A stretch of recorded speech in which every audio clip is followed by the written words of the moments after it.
কক্সবাজারে বিভিন্ন অপকর্মের সঙ্গে রোহিঙ্গারা জড়িত। যত দ্রুত সম্ভব রোহিঙ্গাদের তাদের দেশে ফিরিয়ে দিতে পারলে আমাদের জন্য মঙ্গল বলে মন্তব্য করেছেন স্বরাষ্ট্র উপদেষ্টা জাহাঙ্গীর আলম। সকালে কক্সবাজার জেলা প্রশাসক কার্যালয়ে এক মত বিনিময় সভায় তিনি এই কথা বলেন। স্বরাষ্ট্র উপদেষ্টা বলেন, কক্সবাজারে অফিসিয়ালি 12 লাখ রোহিঙ্গাকে আশ্রয় দেওয়া হয়েছে, কিন্তু তাদের সংখ্যা আরও বেশি। মিয়ানমার সীমান্ত সুরক্ষায় সে দেশের সরকার এবং আরাকান আর্মি দুপক্ষের সাথেই যোগাযোগ রাখছে সরকার।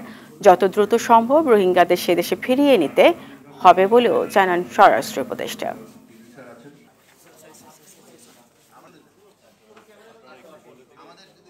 12 লাখ রোহিঙ্গাকে এখানে আশ্রয় দেওয়া হয়েছে, কিন্তু সংখ্যা কিন্তু আরও বেশি এবং তারা কিন্তু বিভিন্ন অপকর্মের সাথে জড়িয়ে গেছে।